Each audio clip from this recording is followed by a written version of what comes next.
to the Psychiatry and Psychotherapy podcast. I'm your host, David Puter. This is your gateway to the intriguing world of mental health. As one listener put it, this is the podcast that your psychiatrist listens to, and we're incredibly proud of that endorsement. Whether you're a loyal, active listener who's been kind enough to reach out, maybe send an email, a DM, or put in a review, or you're new to this community, we have an exceptional opportunity for you, not only to learn, but to also earn continued medical education credits with each episode. Our credits are meticulously designed to empower you in your field, demystify complex mental health topics, and transform your learning journey into a truly rewarding experience. To access this and more, just visit psychiatrypodcast.com. We're grateful to our valued subscribers who are already reaping the benefits of these credits. Your support is instrumental in allowing us to devote time each week to curate this podcast, sharing cutting-edge insights featuring top professionals and exploring the latest research. Whether you're here to learn, earn credits, or both, we're thrilled to have you with us. Get ready to deepen your understanding of psychiatry and psychotherapy, one enlightening episode at a time. Hi, welcome to the podcast. Today, I am joined with Liam Browning. He is a fourth-year medical student who has been on a rotation with me here in beautiful Winter Park, Florida. We have been consuming delicious food, going to springs, enjoying the heat and an occasional cold plunge. This episode will be on sauna use, heat exposure, and mental health benefits and physical benefits. Episode 2, we will go into cold plunge and kind of the cold water swimming and the benefits of that. I think that this is going to be a very interesting episode that you probably have very little exposure to in a normal medical education. I don't remember once being told anything about sauna use other than maybe in the history of psychiatry when we talked about its use in like ancient civilizations and heat and cold and back and forth. So welcome to the podcast. Thanks for having me back on. It's fun to be in person now. We are in person. We have been enjoying good food all week. Sushi, lots of sushi. Oh yeah, you've been spoiling me. I posted a little Instagram clip of Liam doing a cold plunge, and someone was like, "I didn't know hazing was still something that happened in medical school." And I was like, "If only you knew." Yeah, I really wanted to try it. How could I come up here and talk about it if I never tried it? Yeah, if only you knew how spoiled he's been the last couple weeks. Okay, so let's start with a little bit of history, and then we're going to get into some of the... We looked at pretty much every study we could possibly find. We looked at, reviews that have been done on sauna, cold plunge. We looked at the individual studies. We looked at, there's a big cohort that was in Finland on sauna use, and we looked specifically at them and then all of the studies involved in that cohort. It's a really nice cohort.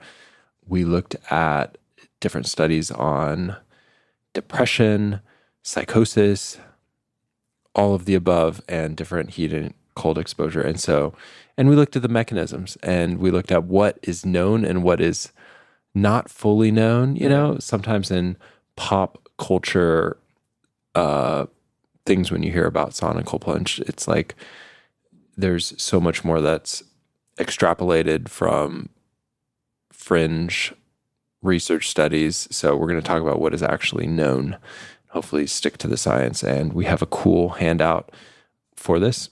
So welcome to the podcast. Yeah, I'm excited to be back to do this in person. Like I said, should be fun. I was thinking about as we were kind of looking at the history of cold and heat exposure, it seems like in every culture there is group events, bathhouses, saunas, springs. We went to the springs together. Yeah.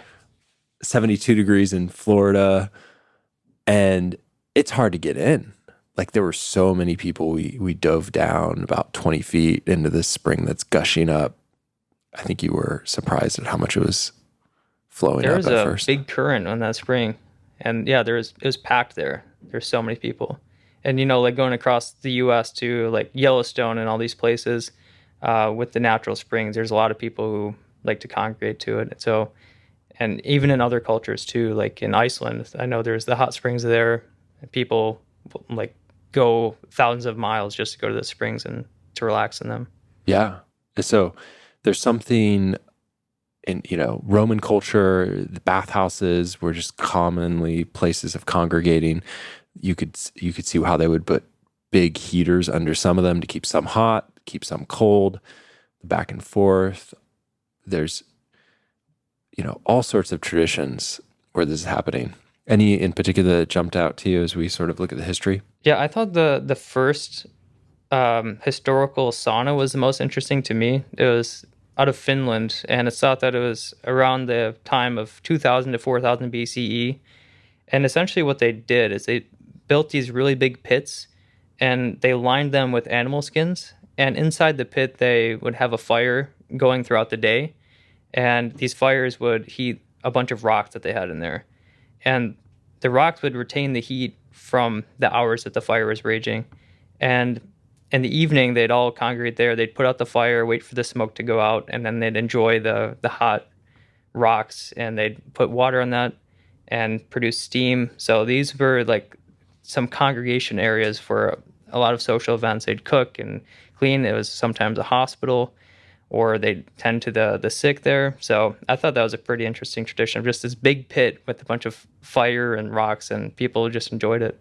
Yeah, I think about the history of psychiatry in Egypt. They used to prescribe going to different, bath experiences. And I remember reading that initially, and I was like, that seems really just like out there. That seems like that wouldn't work, like heat and cold. But maybe there is a link, right? So we were looking at this one study, right, from Finland. Do you want to talk a little bit about just this Kuopio ischemic heart disease risk factor cohort from Finland? Yeah, so this is probably the most impressive study on sauna use so far. And, we really like these Nordic countries because they have these huge cohort studies that they have all the hospital records from. So that allows them to have these really big cohort studies, and they follow them for years. So for this particular study, they followed 2,000 middle-aged men. The average age on study entry was 53. And they grouped these participants into 3 different groups based on how often they use the sauna. So for the most frequent sauna group, it was 4 to 7 times per week. And then the next group was 2 to 3 times per week. And then the lowest group was once per week or less. And I think what's interesting about sauna use in Finland is like there's so many people who use sauna that the reference group for this study was just once a week or less. They couldn't find enough people to have like 0 times per week sauna because it's so common there. The majority of the people in the study used it 2 to 3 times per week. That was the biggest group. Yeah, exactly. I think it's also worth mentioning this is 80 degrees Celsius or 170 degrees Fahrenheit for an average of 14 minutes with a range of 2 to 90, but mostly 14 minutes. Yeah, and this is dry sauna specifically. Like in America, you often see infrared sauna at gyms and spas and stuff like that. So in Finland, they typically use the traditional dry sauna, which is just with the dry heat, with the low humidity, and then sometimes they'll add steam through adding the water to the rocks. Yeah, and that's like a special tradition, and someone who can put it on and then use their towel sometime or something to kind of wave the steam throughout the room is kind of cool. I think it's part of the experience. Infrared sauna doesn't get that hot. It's like more like 120, 130, I think. And sometimes these saunas will get up to 220 even, which is so wild. Yeah. It's also worth noting that, air conducts heat about 1/25 as much as like water, right? Right. So when you're in a hot tub, like that's actually conducting heat 25 times more. So that's why we don't go in hot tubs that are like 160. Exactly. It's more like 105 to 110, somewhere in there. Right. And then when you add the humidity too, that makes it harder to sweat. So then it adds to the relative intensity of the heat that you're feeling. So 170 at 10% humidity feels hotter than 170 at 0% humidity. Yeah. And it also potentially adds the benefit that we'll get into of that dry heat and sweating, the benefit of sweating. Okay. So before we get into the data on physical health and how physical health differed between these groups, I think it's worth noting we tried to look at depression. We couldn't find it. And I've even reached out to the cohort leader. If he's listening to this, thank you for your wonderful study. Please contact me. Because I didn't see, depression analysis in this. We saw psychosis, and we'll get to that. But most of the study looks at things like risk of stroke, risk of heart attack, risk of dementia, risk of hypertension.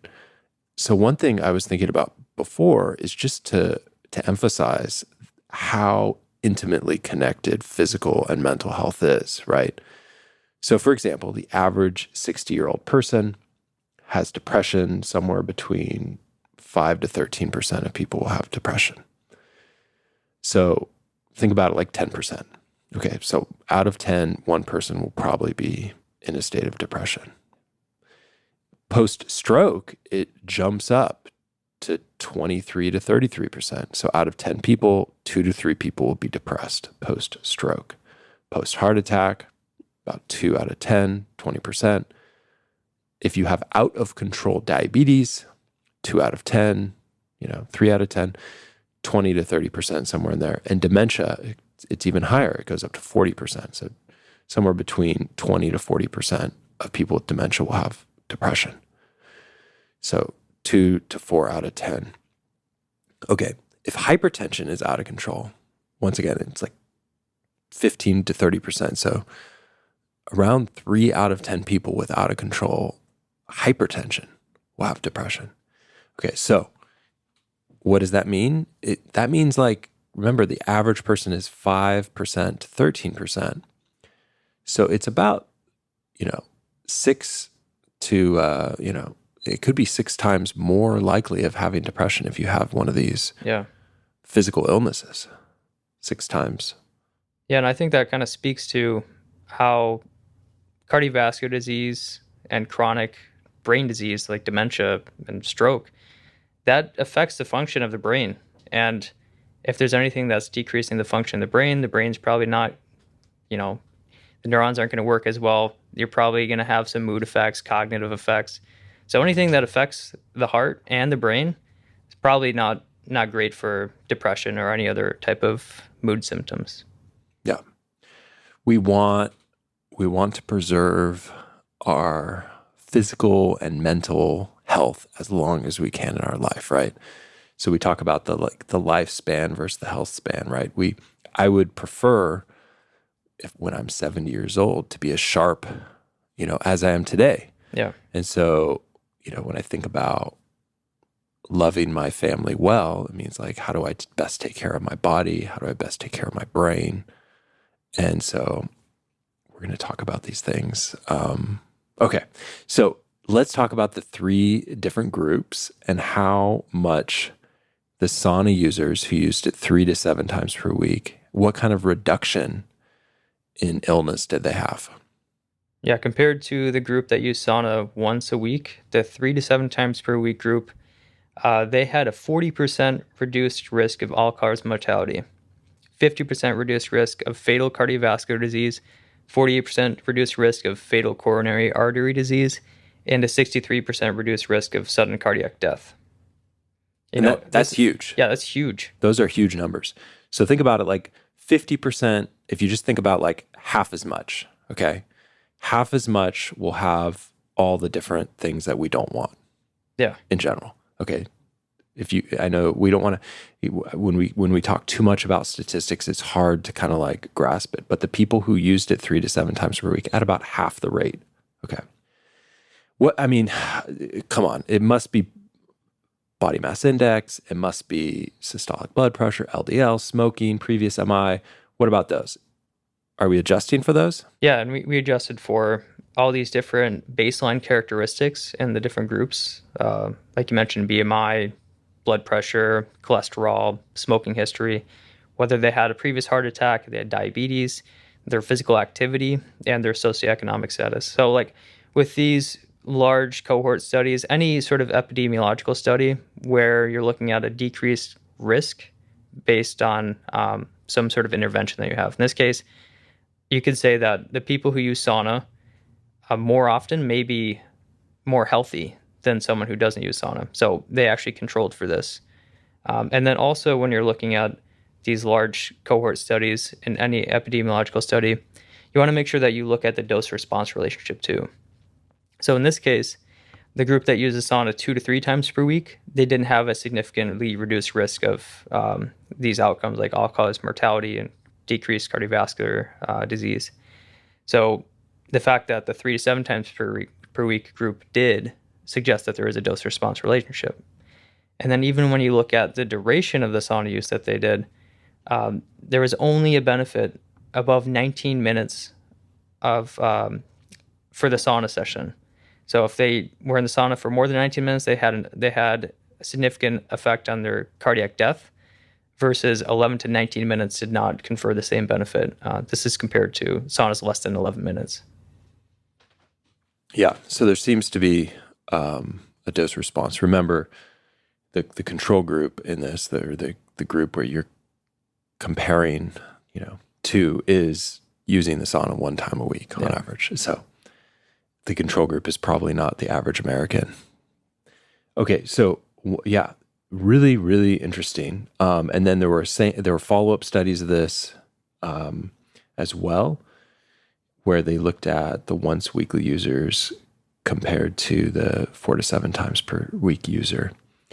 And once again, 47% lower risk of hypertension, 62% lower risk of stroke, 66% decreased risk of dementia, 65% lower risk of Alzheimer's disease, 37% reduced risk of pneumonia, 78% reduced risk of psychotic disorder. And this one made us go, huh? Like what? Yeah. Psychotic disorder? Like 78% reduced risk of psychotic disorder? Like what? What is this? That was very, very high.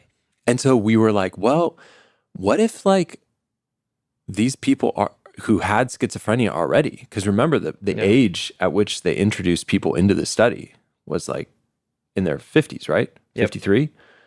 So what if these 2,000 people, what if some of them already had psychosis and they're just not using the sauna because they're isolating? Right.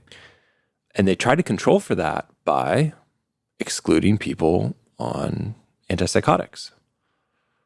So this had me very curious, like, okay, what 78% reduced risk of psychosis? Like, should I be recommending sauna to all my patients with psychosis?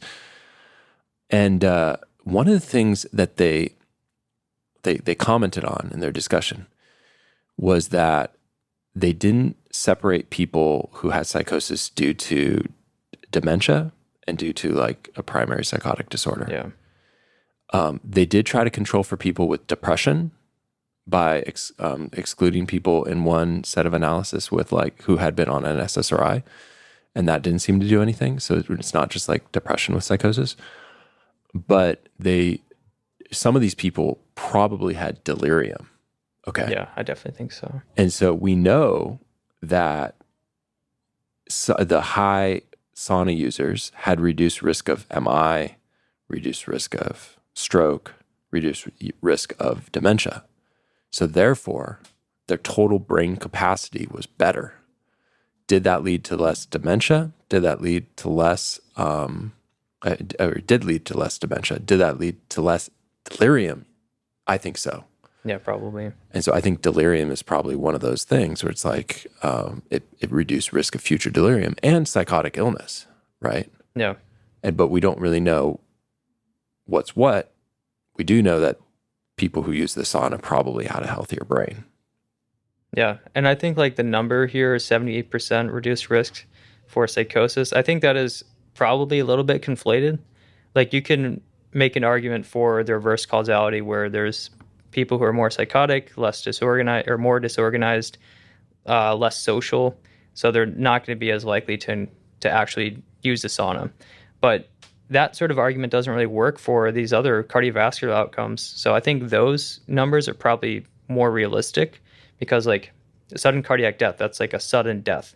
That's not going to keep you from using the sauna because you're already dead. So I think the fact that you're seeing a 78% reduced risk in psychosis might be a little bit conflated just because of that reverse causality, but there is probably some benefit to it. So maybe it's on the order of like 20, 30%, somewhere around there. But I think that's why we need more studies on this topic, because, you know, we're seeing these impressive outcomes. So we want to learn more how we can actually apply it. Yeah, I think when I see a study like this, it makes me think like, okay, what's going on here? I'm curious about it. It doesn't lead me to say this causes this or this will reduce the risk of this. But with patients who want to optimize every potential area and are, you know, willing to take some risks, right? Okay, what the risk of doing some sauna may have some other benefits, you know, reduce the risk of these other diseases. But I think what your point here is like something that I really thought about. Like, okay, most of my patients who have psychosis, who are isolating, are not thinking about going to a public place where they may use a sauna. Or Right. they're in Finland. It's like, I think there's just one sauna for every 3 people. So there's a lot of like home saunas. So, but it's a very social event as well. And I think that social aspect is very meaningful and hard to tease out, like how much that social aspect is actually improving things as well.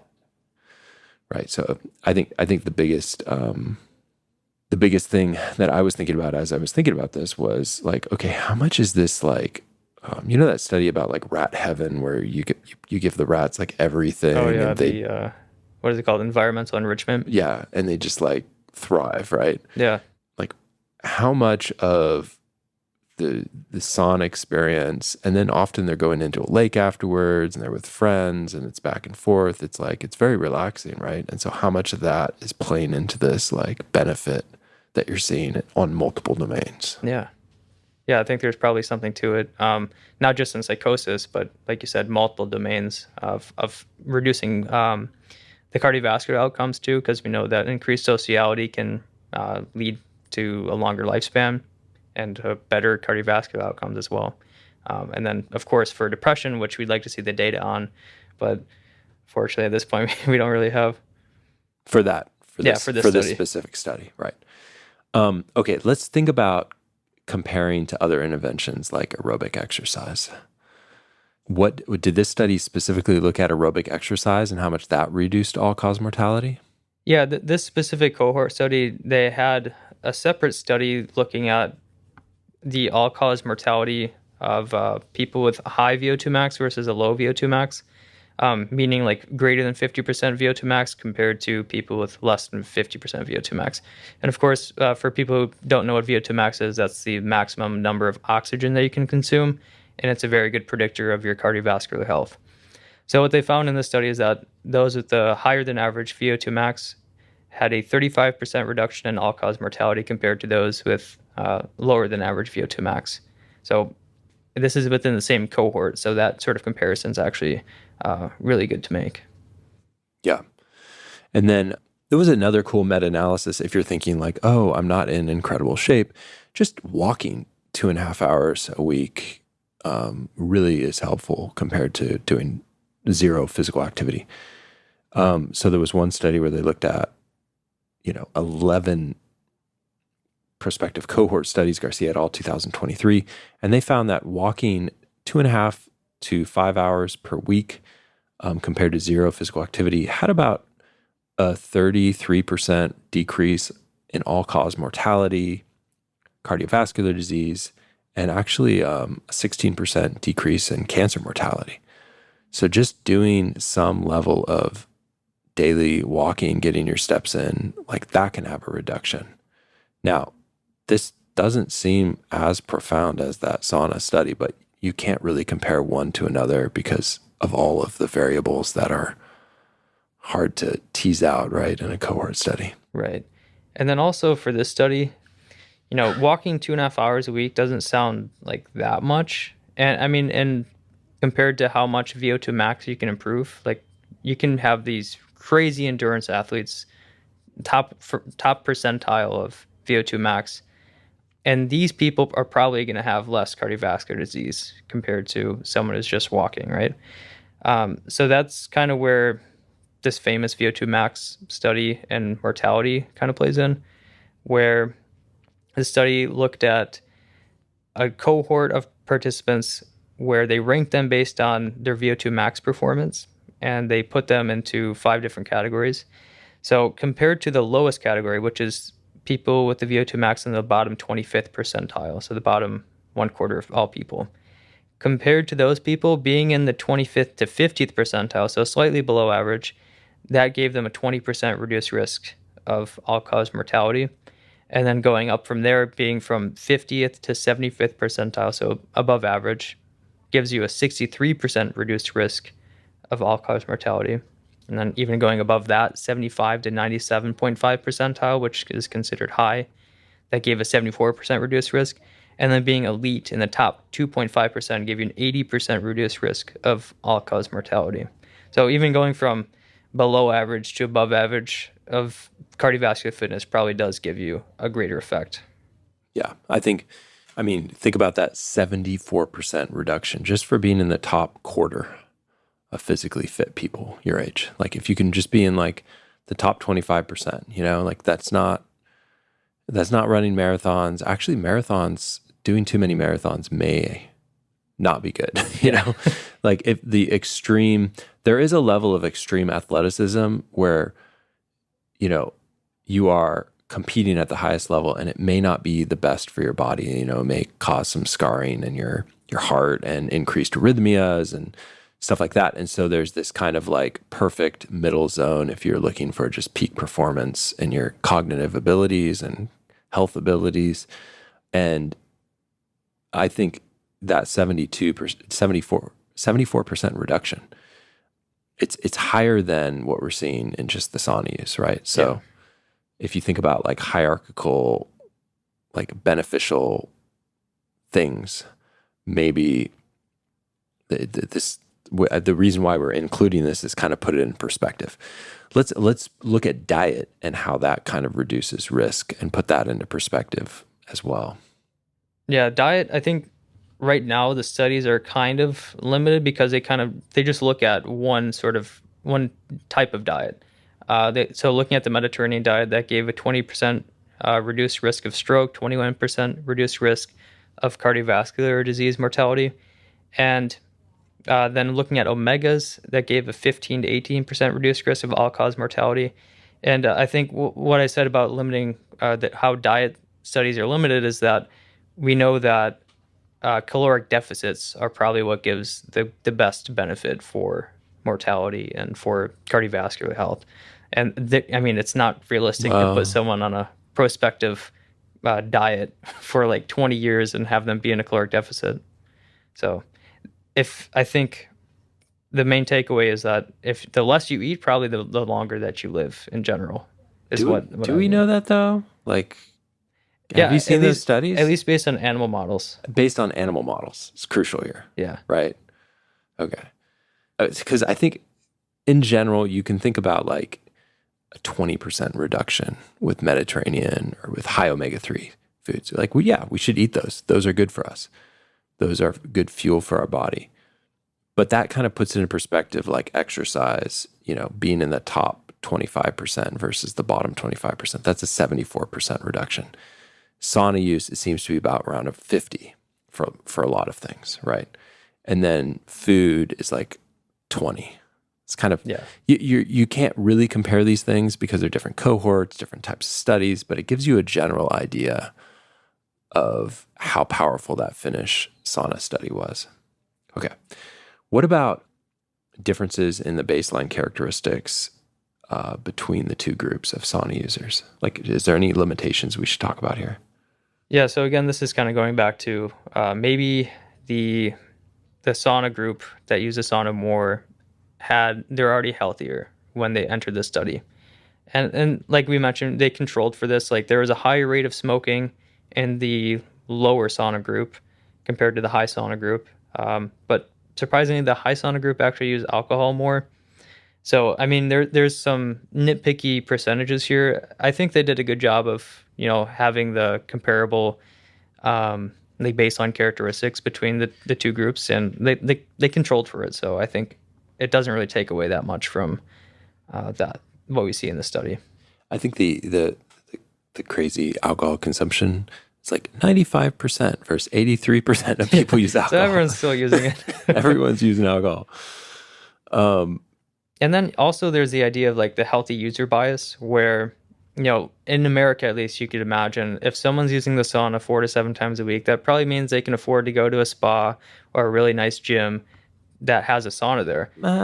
But YMCAs often have saunas too. Yeah, but I mean, it's not like Planet Fitness where they have like maybe a really crappy tanning bed but no sauna. So like in Finland, like everyone has access to a sauna pretty much. But so yeah, and they looked at the socioeconomic status difference between these groups, and there wasn't statistically significant difference between the groups. Yeah.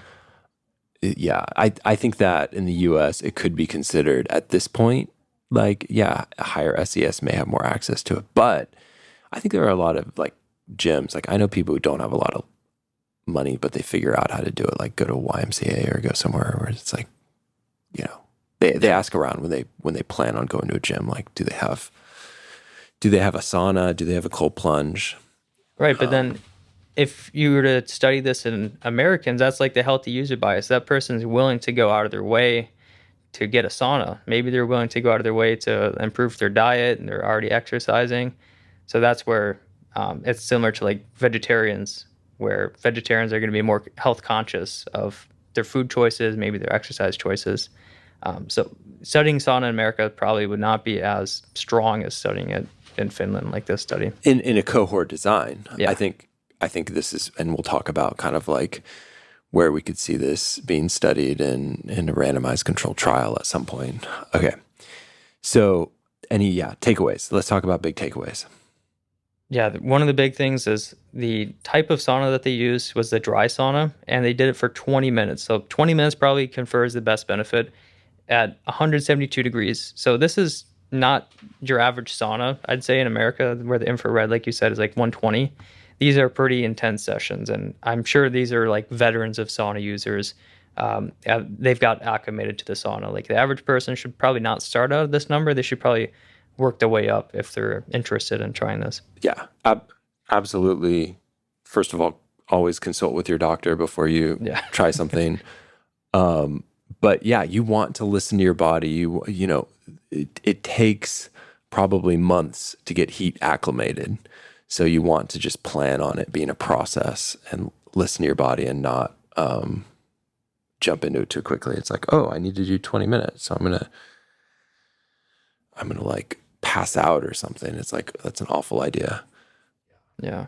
And even if you don't have a sauna access available, there's some data out of Japan from a prospective cohort study that doing hot baths on a daily basis confers some cardiovascular benefit, where there is a 23 to 40% reduced risk of adverse cardiovascular outcomes compared to groups that did not bathe daily. So even if you don't have sauna, there's probably some benefit of taking hot baths. Yeah. I don't have a sauna at home yet. I'm thinking about building one. But the hot baths, put a thermometer in there, and it's hard to stay in there for like 20 minutes. I took one a couple weeks ago for the first time in years, and when I got out, I was like, oh man, it was crazy. And then I was reading like how much you can put yourself in a fever by staying in. So it's like, be careful, guys, because you could put yourself into like a 104 fever if you stay in for 20 minutes. Yeah, definitely. Reduce your blood pressure too. You can pass out. So yeah, you got to work your way into this, and obviously consult your doctor. Right. And so there may be benefit, like in the process of working your way into something, like how is your body changing? There's epigenetic changes. I'm expressing this to a patient the other day. I'm like, if you were to start exercising or start using the sauna or something like that, it's not just like one gene that's going to change, right? If we look at diet studies that I've looked at where it's like looking at the genes that change, it's like thousands of genes that are upregulated, downregulated. So it's going to take time, and how long do epigenetic changes take? Months, right? So plan on it being a process if you're into it. And also this social aspect, right, is so important in my mind.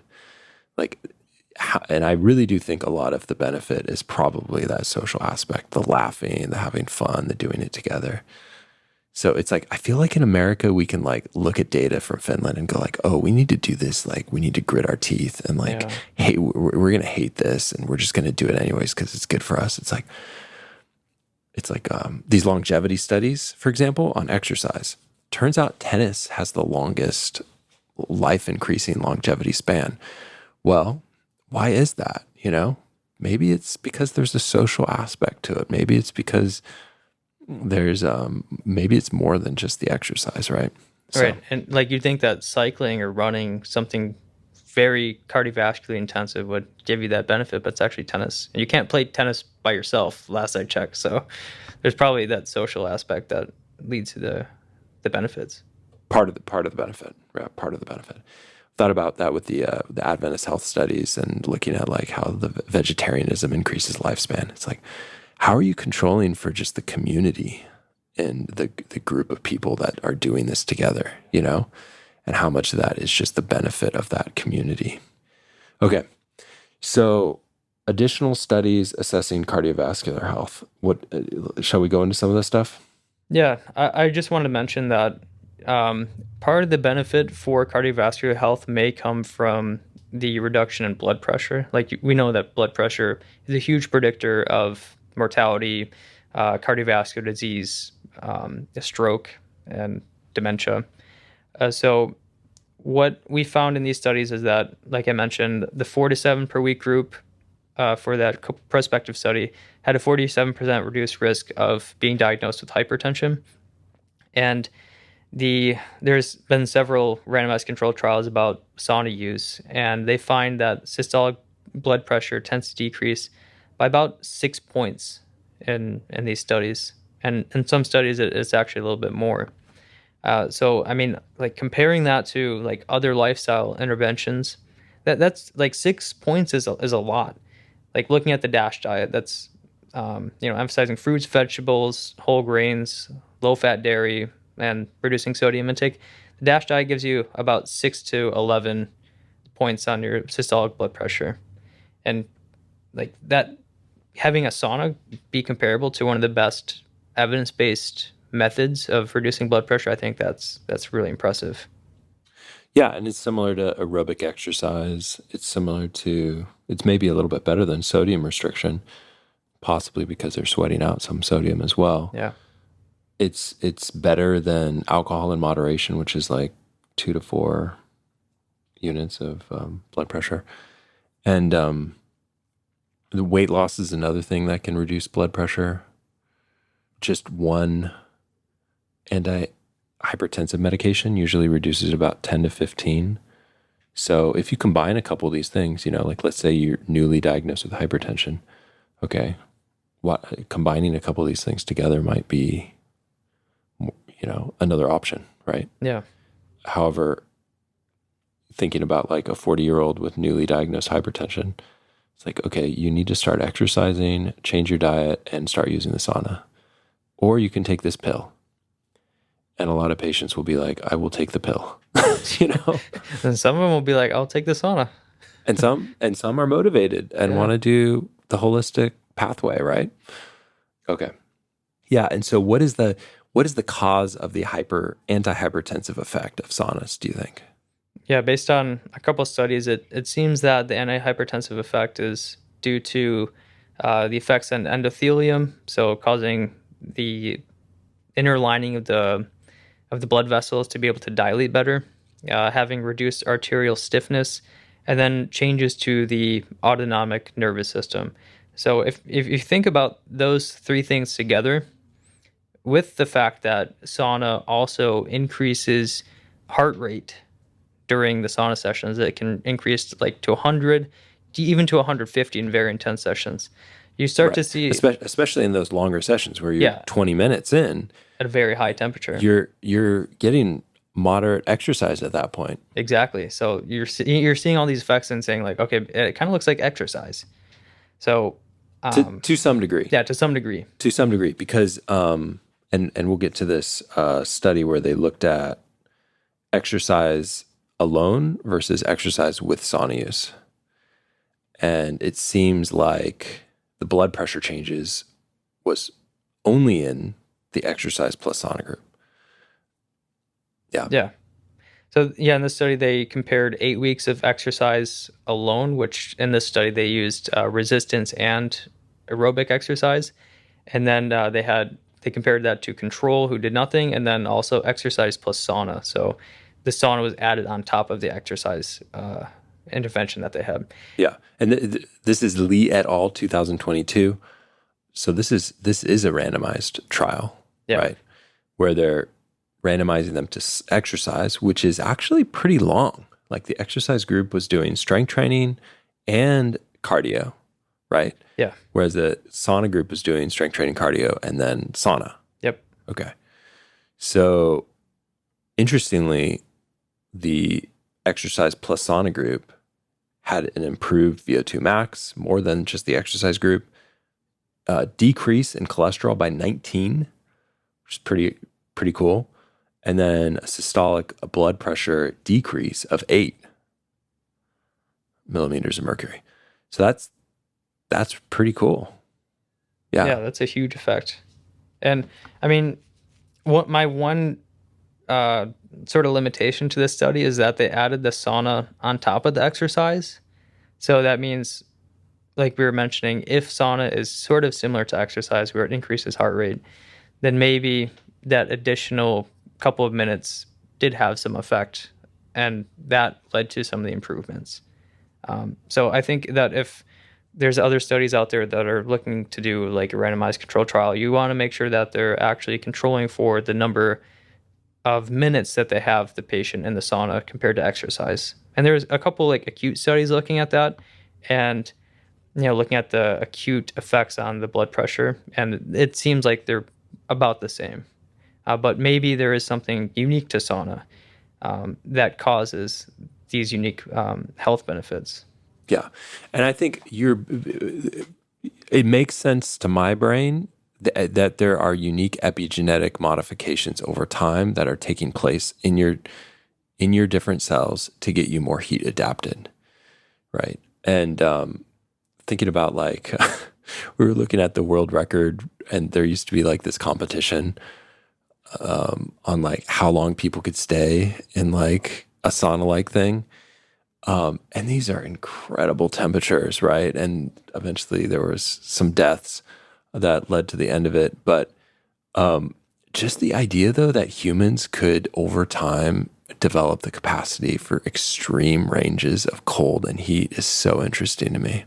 Yeah. I mean, in that competition, they started with above boiling temperature of the sauna and adding water to the rocks every 30 seconds and increasing the temperature.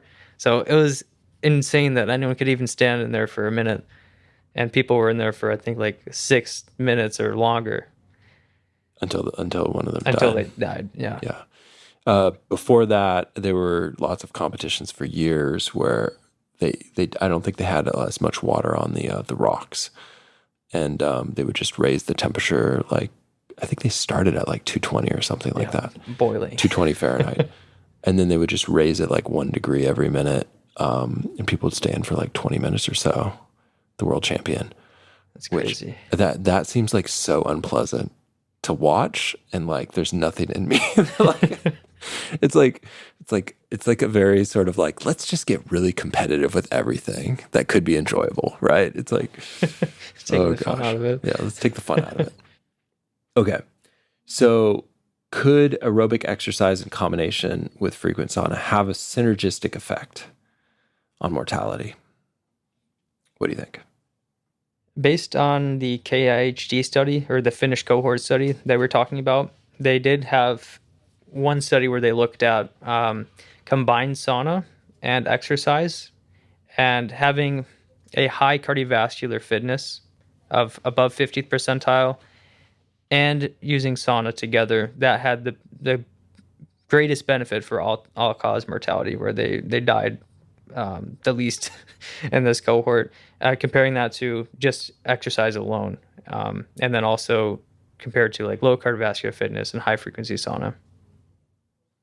Yeah, interestingly, when you look at the graphs of cerebral or cardiovascular disease and all-cause mortality, you really see the biggest jumps when you look at fitness levels almost, where it's like, okay, so if you're not physically fit and you're using the sauna frequently, there's a substantial improvement. Yeah.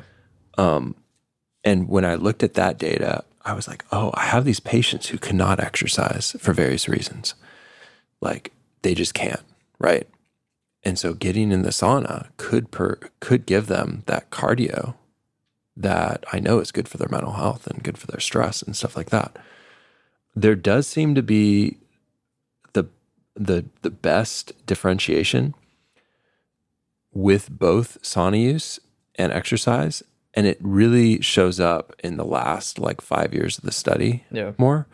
So they're about even until like year 25 to year 30, which is interesting to me. So it's like, what is that benefit? It's like so prolonged, you know? Yeah. I don't know. I think it definitely has some sort of preventative benefit that we don't really understand at this point. And like you mentioned, like having a high body temperature probably has some effect. And, looking at exercise compared to sauna, oftentimes you're not going to see huge hyperthermic conditions like you'd see in the sauna.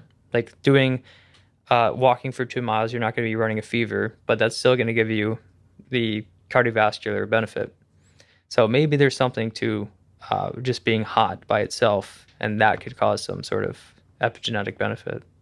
Right. Because I think is your endothelial layer of your blood vessels needing to adjust to basically dilate properly and, cool some areas, heat other areas, or, the cooling from the middle of the body, right? Cooling the rest of the skin, right?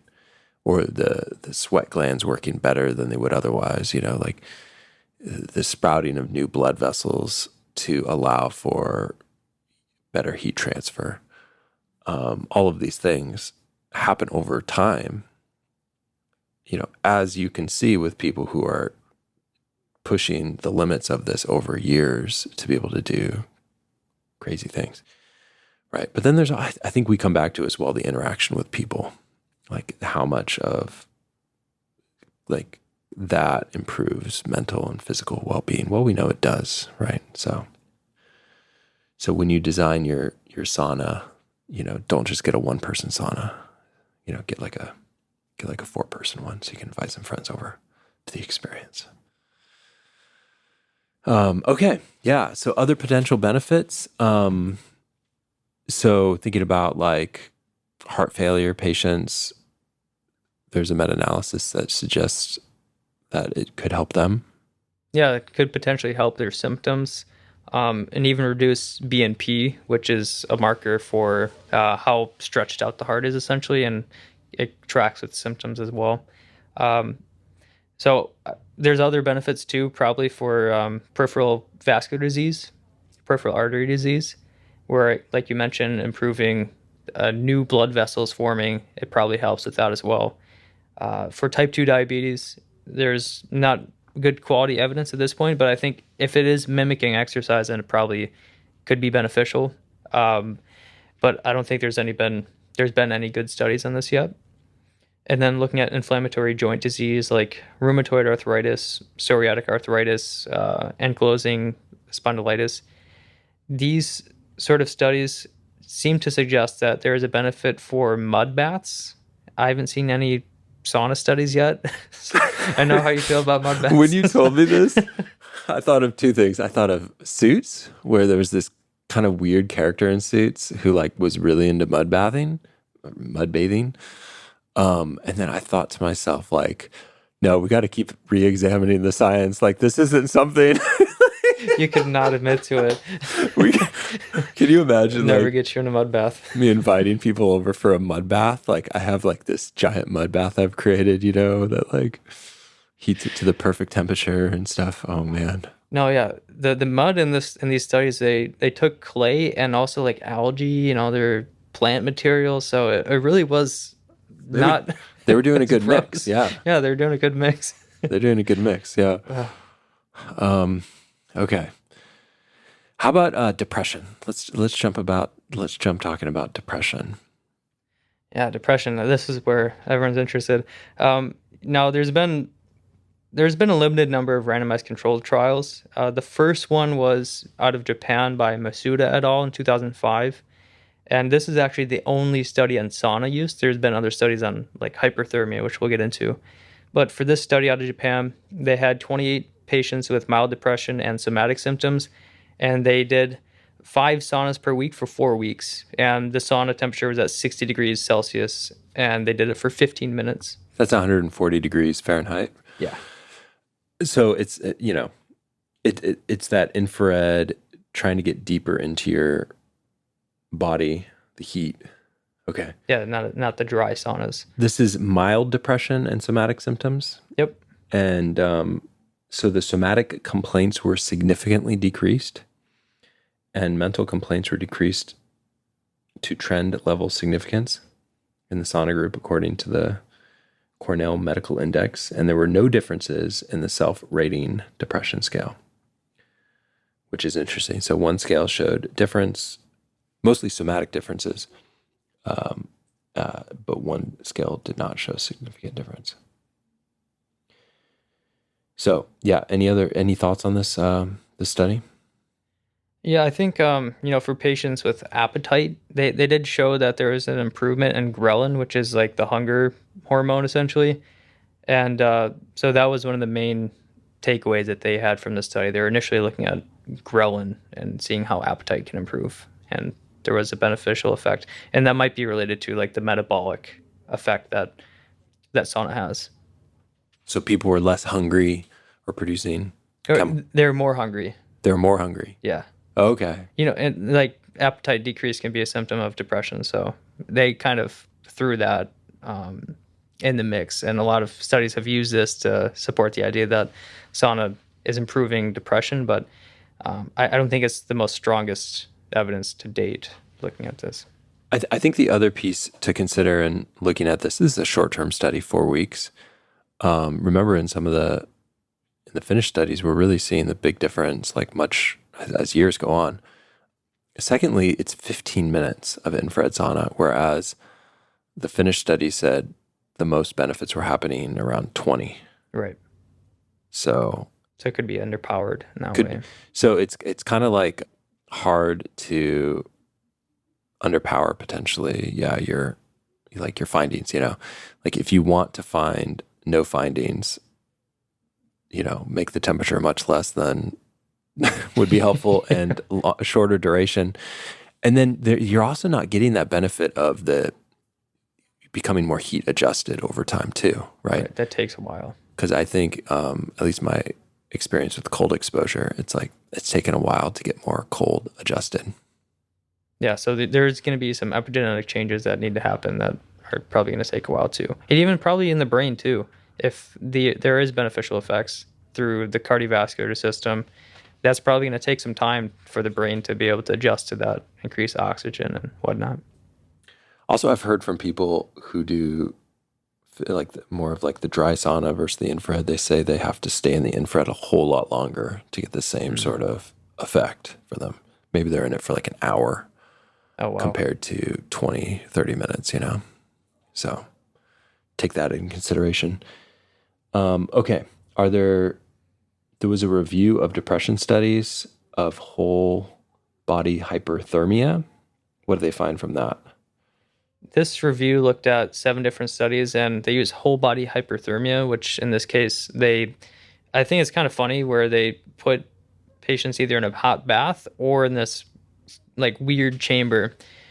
So this chamber is essentially... It looks comfortable. It looks comfortable. It looks like a relaxing, comforting chamber. Yeah, but if you're claustrophobic, I don't know, because they put like a cubicle on the hospital bed, and inside the cubicle, they seal it and they put infrared heating elements, and then you're also covered in a blanket.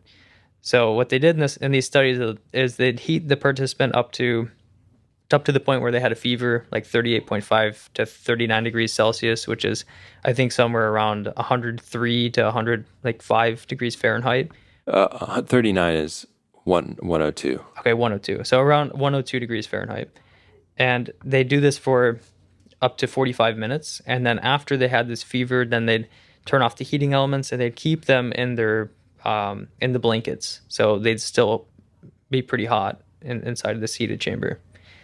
Meanwhile, for the bath studies, they typically had the water temperature at about 40 degrees Celsius, which is 103 Fahrenheit or 104, somewhere around there. And they put them in that water temperature 104, yeah, for 20 minutes usually, or 20 to 40 minutes.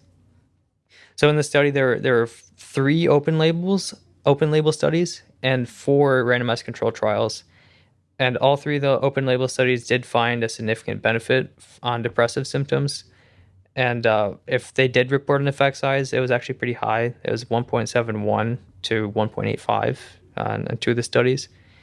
And meanwhile, for the randomized control trials, 3 out of the 4 did find a significant effect in the hyperthermia group, but the magnitude of the benefit was inconsistent. And I want to talk about, I think, what is probably the most impressive randomized control trial to date. This is by Janssen et al., titled Whole Body Hyperthermia for the Treatment of Major Depressive Disorder, randomized control trial. And in this study, they put 34 participants, randomized them to either the infrared chamber or sham therapy, where the controls would go to the infrared chamber and then they wouldn't turn on the heating elements. Very mild heat. Yeah, very mild. Very mild heat. It was a single infrared session. Yeah, and this was one session. It wasn't repeated. And they were going until their rectal temperature reached 38.6 degrees Celsius, which is 101.4 degrees Fahrenheit. So they got them into a fever, and then they'd have them sit there in the machine for another 60 minutes wrapped in blankets. And that took 47 minutes to get them there. Yeah. So it's not a comfortable experience, I can imagine. Yeah. This is like depression evoking, right? I always think it's funny when people talk about like animal studies where they're heating them and then like what's happening biochemically to them, because I'm like, okay, but the rat's not choosing to do that. I would never force someone to do something like this. They have to like understand why it might help, give them the choice, because otherwise it kind of sounds like torture. Otherwise, yeah, it is torture. You don't know when it's going to end. You have no say in it. But if you have the mental capacity to sit through it and recognize that you're uncomfortable, but push through it. So many things in life, like that ability can take you so far, and you feel a lot better about yourself if you push through something uncomfortable. So there's definitely a benefit to doing it willingly as opposed to just sitting there and having it done to you. Right. Okay. So what happened? What are the results of this one study?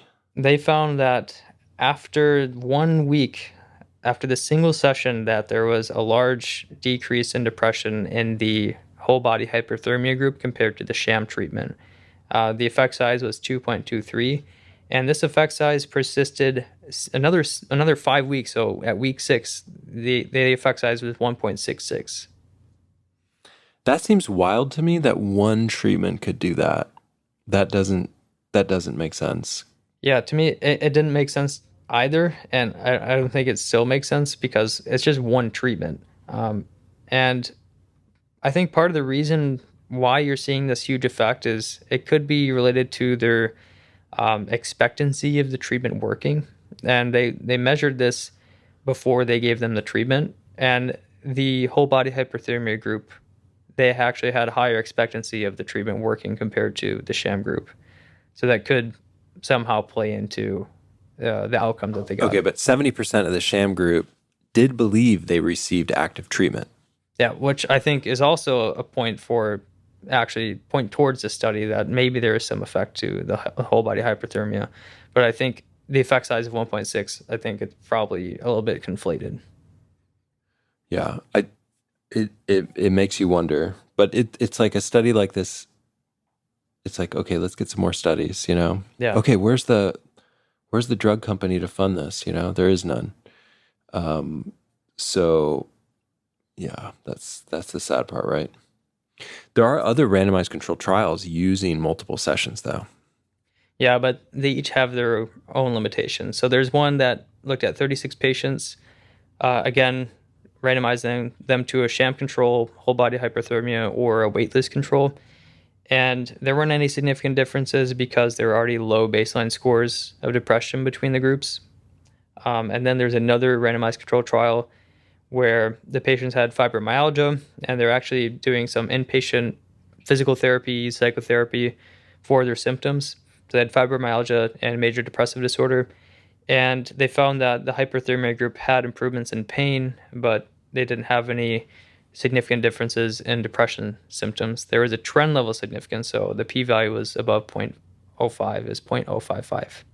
This was 5 sessions versus waitlist control. And but there was a lot going on in these patients. So they were already receiving physical therapy, physiotherapy, psychotherapy. So then it's hard to it's definitely confounding it somehow. It's confounded. There's a lot of treatments going on. Okay. What about this Newman et al. 2017, where they randomized 17 moderately depressed patients to 2 weeks hyperthermia baths at 40 degrees Celsius, which is 104 degrees Fahrenheit, for 22 minutes for 4 weeks for sham control. What do we find there? They found that there was significantly more improvement in the hyperthermia group at week 2. So again, this was a 4-week study. So at week 2, they saw a benefit, but at week 6, so 2 weeks after they finished, the benefit was no longer there.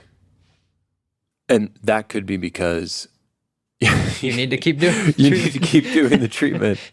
If the treatment works, keep going. Yeah. Which I think about like medications, like, yeah, if you stop medications, it's going to stop working as well. If you stop exercise, you're not going to have benefits as much than if you're continuing to do it. So maybe they just need to continue to do it. Because it was a good effect size at week 2. Yeah, it was 0.6, 0.62. 0.62. So general takeaways from depression studies.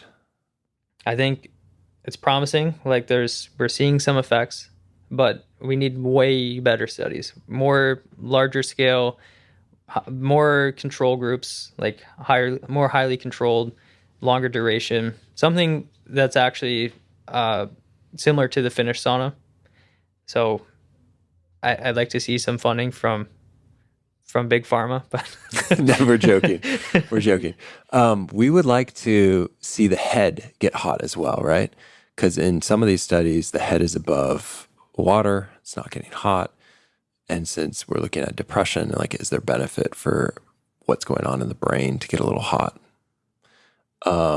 We would like to see some controls where they're doing something cardio-wise, maybe in a group that's like getting their heart rate into the same ranges that you would get like in a sauna. So maybe like they're doing heart rate targets. Like at first they're just supposed to get it to 90 for like 10 minutes and then get it to like 120 for 10 minutes, something like that. It's like very light exercise in a group, and then they're doing the sauna in a group, so they both have that group experience. The studies like that might be good. Yeah, I agree. I think you definitely need some element of exercise as a control group, and then another control group potentially is doing nothing. Yeah. And then you have to have the right patient, right? And so this is like, for those of you who are psychiatrists who know psychiatrists who participate in research studies, like pharma companies, they want that perfect patient, right? Moderate depression, no comorbidities, no personality disorder, no addiction, no medical issues. Like, those patients are actually really hard to find. Yeah, I was going to say. Because then you can actually isolate this thing, and see if this thing is like helpful or not helpful. So, and then the difficulty is, just like when we talked about like psychedelics. It's like if you're in the control, you usually know you're in the control. Yeah. Like, so if you're in a sauna control group and the sauna is like, let's say 120, like you may know you're not in the sauna. Right. But if you take someone who's never had a sauna before, maybe they actually think that they're getting the full benefit. The other thing I was thinking about, like, though, is you really need something that's progressive where it doesn't start them at 20 minutes at 160 right away, you know? Like, and there's got to be some level of ability to help someone progress slowly and mindfully. And yeah.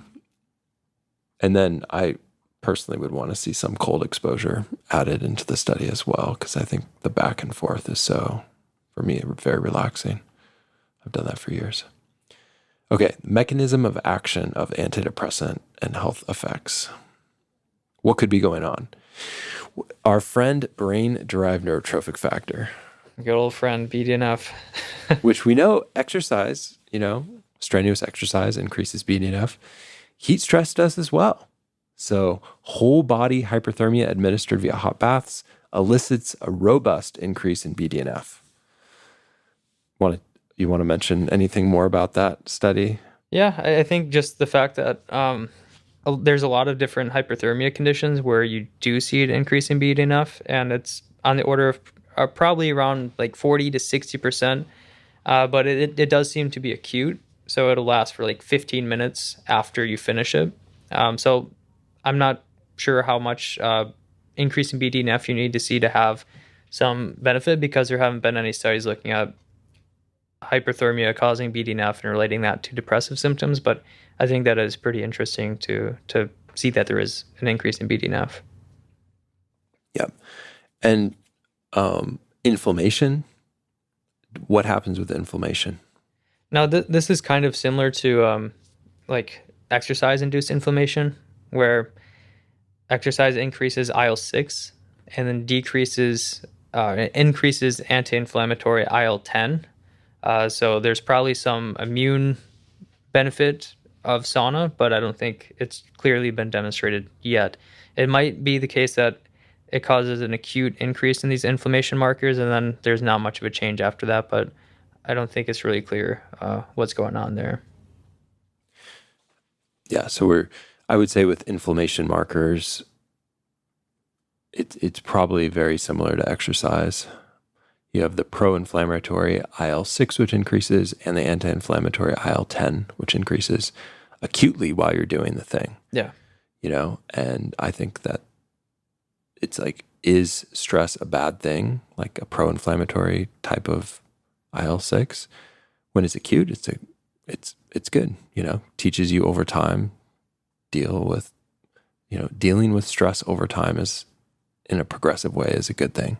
Right. This is the idea of like a hormetic stress, which is where you give your body a stress that is actually bad for it, but if you control it for an acute period of time, then it's probably better, because then your body learns to adapt to it over time. So exercise is an example of this. Eating vegetables and fruits, they actually have some toxins in them, but your body actually increases antioxidants to fight them.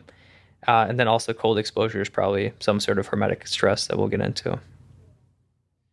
Yeah, I think an example of not stressing out your kids enough is like permissive parenting, which somehow, like, on Twitter, people think psychiatrists and therapists are all about permissive parenting. Like, we think that's a good thing, and we don't.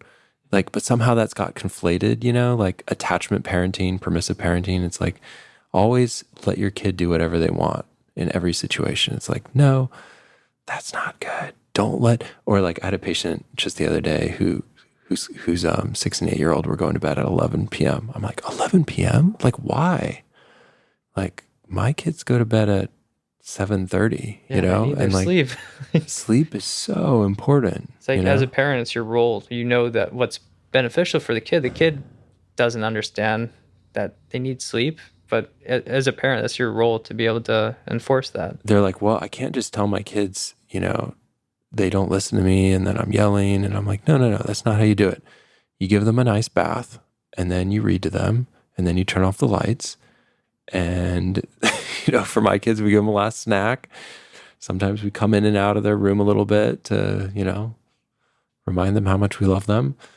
And then they fall asleep on their own. And it's like a beautiful thing. But we have to create like a pattern, like a ritual, a sleep ritual. And that's like so important. And actually, interestingly, that hot bath might be part of the benefit, Yeah, probably. Or when I lived in Redlands, I live in Florida now, and the winters were cold. So we had a cold pool, we had a hot tub, and we'd go back and forth for like an hour, and we'd have fun. And that was like part of our ritual. And I would do that when I was stressed out, and that was like really nice. So now it's how do you create rituals around sleep, and how do you have some stress? Some stress is good, for even for kids. It's like, no, sports probably is like a common way of getting that for kids. Yeah, definitely. Where it's like good stress. Okay, let's talk about heat shock proteins. Now, this is something that I was really interested in, because thinking about sauna, how it's different than exercise, like I mentioned, probably not getting a fever with most forms of exercise unless you're running around a lot. So the benefit to sauna may be in these heat shock proteins.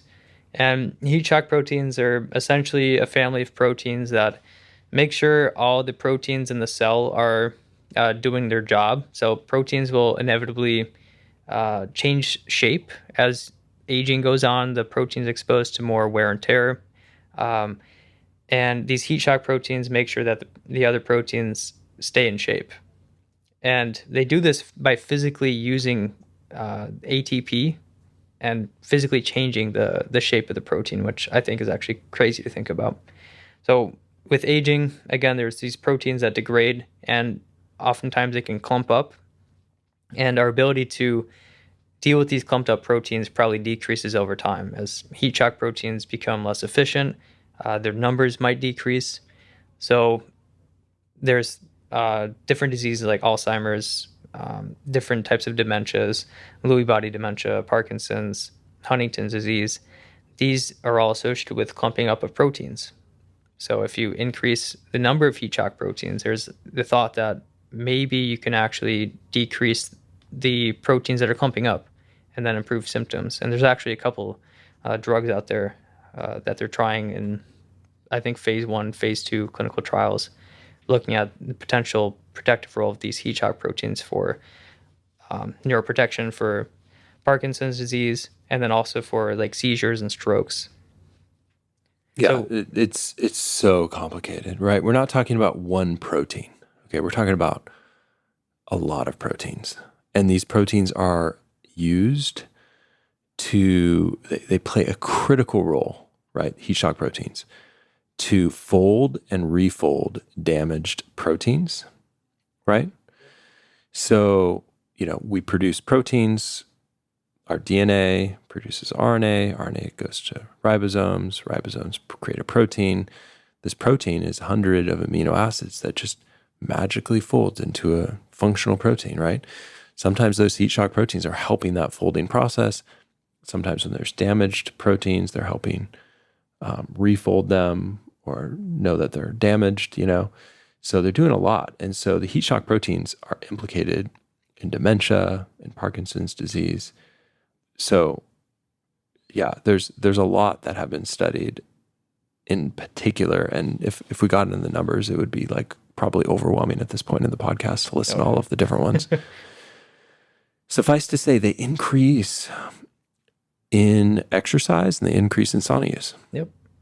And one point I did want to mention too is that they probably have other functions in neurons too, specifically. Looking at neurotransmitter release, the proteins that are involved in that process, it's thought that heat shock proteins are also, they help recycle those proteins so that neurotransmitter release can be more efficient. So there's all these different functions of heat shock proteins that we still don't really know enough about. There's really complicated science out there. And I think it's just good to keep in mind that there are things that we don't understand, that there could be a benefit that sauna and exercise lead to. Yeah. So, we want a good amount of healthy functioning heat shock proteins. That's a good sign of health. And it seems like there are things that increase that, including sauna use and exercise. Yeah. How much does exposure to passive heat increase heat shock proteins? It seems that it increases heat shock proteins by about 30 to 40%, at least in rodent models. Yeah, it's hard to study it in humans because you essentially need a biopsy. Okay, so heat shock proteins, really cool area of study, vital for preventing the effects of aging, cognitive decline, dementia, Parkinson's, all of that. Interestingly, like exercise is so potent when I think about preventing dementia. Probably the number one thing that I think about, exercise. Delay of Parkinson's, one of the things I'm constantly trying to get my Parkinson's patients who are early on Parkinson's to do is exercise, because it's really helpful. Okay, so now I'm going to try to get them to sauna as well, I guess. Yeah, what about hormone changes? What about growth hormone, testosterone? How does sauna change that? Yeah, it seems that sauna changes hormones in the same way, or at least similarly to aerobic and strength training. So there are studies looking at the effects of sauna on growth hormone, seeing that the growth hormone increases by about 2 to 5 fold. Other studies looking at testosterone see some small increases. And then for cortisol, there's been mixed effects. It depends on the study that you look at. Some will say that it increases, some will say it decreases. But I think the bottom line is that the cortisol levels outside of the sauna session don't seem to be changed much. Yeah, I think it's similar to exercise in this capacity. So I think if you're vigorously exercising, that's going to increase growth hormone, testosterone in a similar way. So both of them increase probably 2 to 5 fold. Maybe vigorous exercise more is what we were talking about. Any thoughts on that? Yeah, potentially with like vigorous exercise or strength training, you can potentially see an additional increase in growth hormone, testosterone, like doing deadlifts, squats, some of those big muscle groups probably involves more. And then when you look at the potential benefit of adding sauna to exercise at the end of a session, there's been, I think, one study that I was able to look at, and there was no additional increase in growth hormone, testosterone, or cortisol with adding sauna after the exercise. So that could suggest that they're using this similar sort of pathway of increasing those hormones. Interesting. Well, it's interesting because I don't think of like very mild, moderate cardio increasing growth hormone. Do you think it does as much as a sauna? That's a good question. I think it would probably depend on how intense the session was, because growth hormone is going to increase to help recovery, and you're going to need to damage tissues in order for the growth hormone to actually need to be increased. Mm-hmm. I think it is worth noting that growth hormone has been linked to cognitive functions and mood regulation. And there was one study in clinical endocrinology that found that growth hormone therapy in deficient adults led to significant improvement in quality of life, including reduced anxiety and depression, as well as enhanced cognitive function. Yeah, let's talk about sweating. I mean, this was really interesting to me, thinking about how sweat is better at removing some heavy metals than urine is. Tell me what this Genius et al. 2011 study found. The study looked at the relative concentrations of different heavy metals in urine versus sweat. And, looking at sauna, how much sweat does someone actually lose? They lose probably around a pound of sweat in a pretty intensive sauna session. So losing a pound of sweat, that's actually a decent amount that you could probably say that there is some heavy metals in. And this study saw that compared to urine, there is a 3.75 fold increased amount of aluminum in the sweat compared to the urine, 25 fold increase of cadmium compared to urine, cobalt was 7-fold, and lead was 17-fold. So you're seeing these huge increases in excretion of these heavy metals compared to urine. That I don't know. I think that's really impressive. Compared to urine, you know, and compared to you urine. think about like if you're sweating out a pound of fluid per day, which seems like a lot, right? If you're just sitting here, it's like, wow, no, I don't sweat at all. You know, like how there's a lot of adults that don't sweat at all, right? They don't exercise at all. It's like, no, we probably need to sweat to just maintain a nice homeostasis of getting rid of things that we don't want in our system, you know? There is evidence suggesting that dementia may be associated with elevated levels of certain heavy metals in the brain. For example, studies have identified higher concentrations of aluminum, mercury, and lead in individuals with Alzheimer's disease, pointing to a potential link between metal accumulation and neurodegeneration. While cohort studies from Finland have shown a correlation between frequent sauna use and lower rates of dementia, it remains unclear whether this benefit is directly related to heavy metal excretion or other factors, such as improved cardiovascular health and reduced inflammation. It is also important to note that the majority of heavy metals are excreted through the stool, with a smaller amount eliminated via urine and sweat. In cases of significantly elevated heavy metal levels, chelation therapy remains the gold standard for treatment. I think, there was probably a time in our culture where we didn't think about heavy metals and how they impact us, but I think it's something that we need to be conscious of because we create so many different chemicals and plastics and all sorts of things that we never did before. And it's like probably going to be decades before we fully know all of the implications of that. Yeah, it's unfortunate. And you look at cadmium, like if you like dark chocolate, then you probably have more cadmium in your system than you probably should.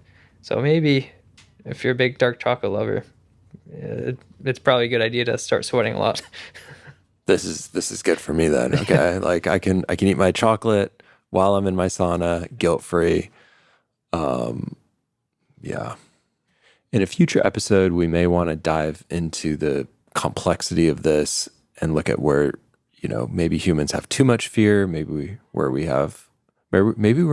should have some concern, right? Because I think it's not an aspect that it's talked about in a way that's like, let's actually look at the science and the evidence. But suffice to say, in this episode, what we will say is that sweat is better at getting rid of some metals than others. And could that be part of the mechanism of its usefulness? Potentially. I would leave it with the potential. Okay. Let's talk about safety and precautions. First of all, there have been death in extreme competitions. Secondly, pregnancy, there is some risk of, different types of malformation with extreme heat during pregnancy. They tend to recommend pregnant women to not go into a sauna or go into a hot tub. That being said, in Finland, some pregnancies used to take place in a sauna. Yeah. That's interesting. So I think it's really important to mention here, because we are mental health professionals, we are doctors. If you're listening to this, definitely check with your own doctor. I'm now speaking to doctors with like, okay, how do we assess if a specific patient on specific medication might lead to issues of thermoregulation? We know there are life-threatening related hyperthermia syndromes in psychiatry, which are not caused by heat exposure.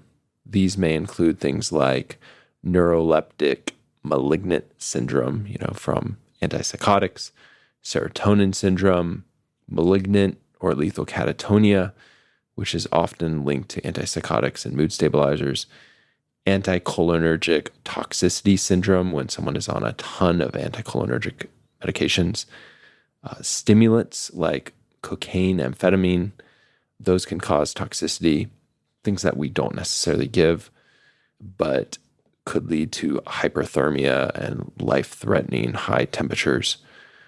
There's something called malignant hyperpyrexia, which maybe anesthesiologists have to deal with, which is from anesthetic agents like succinylcholine or inhaled anesthetics.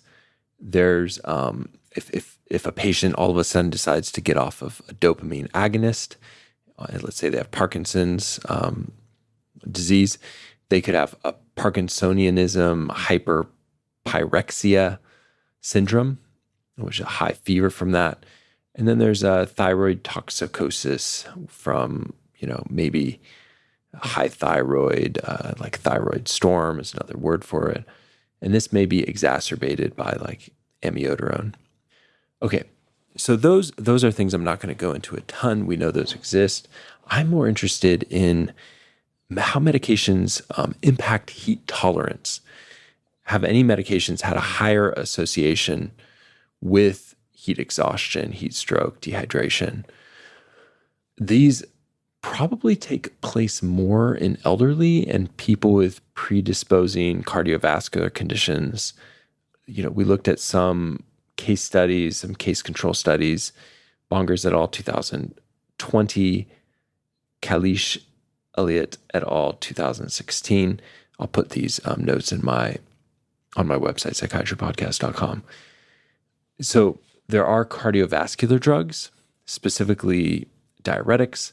We know you're peeing out a lot more sodium, you're getting more dehydrated, and that could cause, some lightheadedness, fainting type stuff, especially if you're in a hot sauna. There's also ACE inhibitors, which impair thirst. And I also thought about GLP-1 inhibitors also impair thirst. Remember, drink at least a couple liters of water in the morning if you're on a GLP-1. There's propranolol, which is a beta blocker, which increases sweating, and therefore fluid replacement is essential. There's vasodilators like nitroglycerin, hydralazine, isosorbide dinitrate, which lower blood pressure by relaxing blood vessels, which can dissipate body temperatures, but can lead to hypotension and syncope.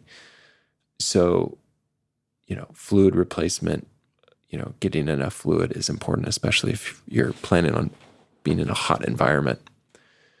Another class of medications, the anticholinergic medications. Some of you may remember from episode 102, I did a deep dive on this.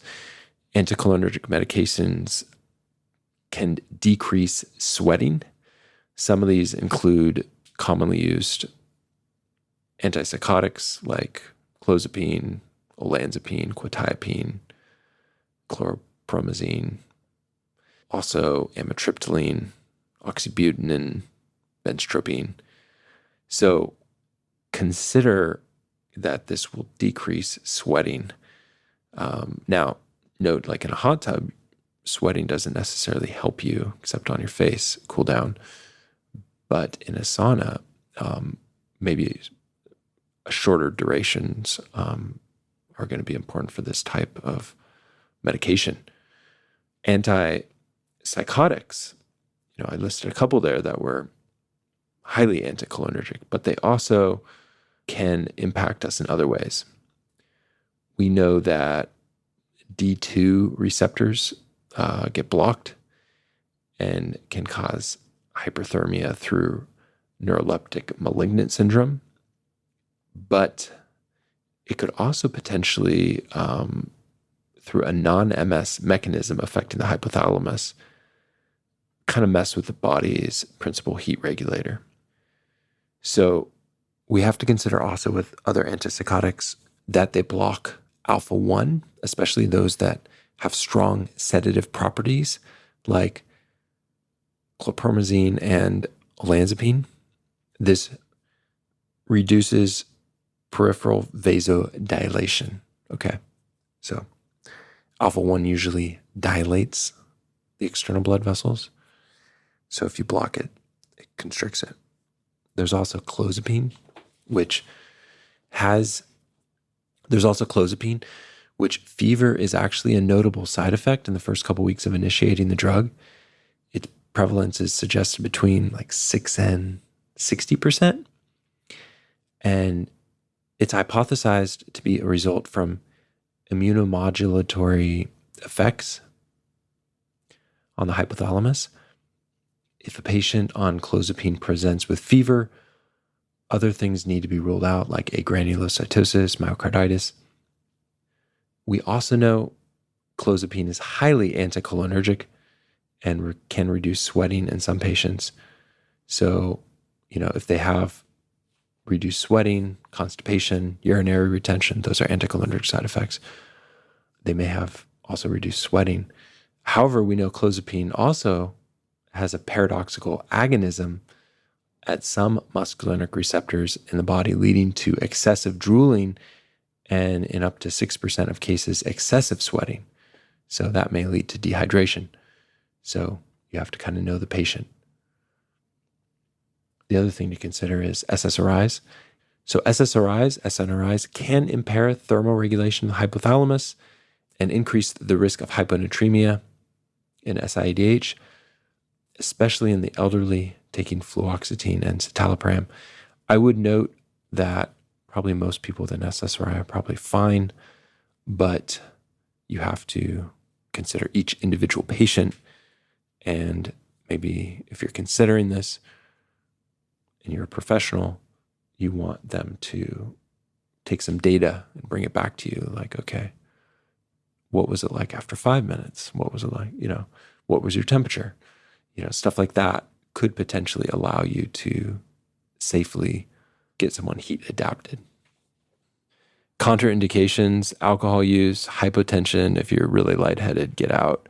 Recent myocardial infarction, unstable angina pectoris, severe aortic stenosis, right? Like, if you have a severe medical issue, you should probably consult with a doctor and get them to sign off on it. In no way does this episode replace your doctor-patient relationship. This is medical information for your benefit. Okay. Yeah, anything else you wanted to jump in and add? Final conclusions about sauna? No, I think we definitely just need more studies to look at how it's helping the body, because we're seeing these impressive findings with the Finnish cohort study. We're seeing some initial results with the antidepressant effect. I just think we need more funding for these larger scale studies. Yeah. And I think the other thing that we didn't really talk about, but I have found personally beneficial, is like this as like part of the bedtime routine. Like, there's something about getting hot and then having maybe like a half an hour, and then going to bed. Cooling down. There's something about that just works really well for me, just improving sleep quality. Yeah, definitely. It's relaxing. And I think, like you mentioned about having a routine that your body knows and is accustomed to, like that being in a hot sauna or a hot shower, it gives it a very profound signal that, like, okay, this is going to be associated with bedtime. And if you start to incorporate practices like that, then it's probably going to lead to improvements in sleep. Cool. All right. So this will be the end of part 1. One of the things that I really wanted to know more about was when I read about kind of the lifestyle around sauna. I read a lot about like jumping into the lake or like rolling around in the snow, jumping into the ice cold water, kind of in between sauna events, right? And so one of my questions as I'm reading this Finnish sauna study is like, okay, how much did cold play a factor in actually the benefit, right? And so in our next episode on this, me and Liam will be going through cold exposure and the benefits of that for depression, for mood. So we will end here for today. Thank you for listening in. If you have thoughts on this episode, if you think I missed a study, I would love to hear from you. We will be putting all of our notes on our podcast website, psychiatrypodcast.com. You can get CME for this episode. And I hope you have a great day.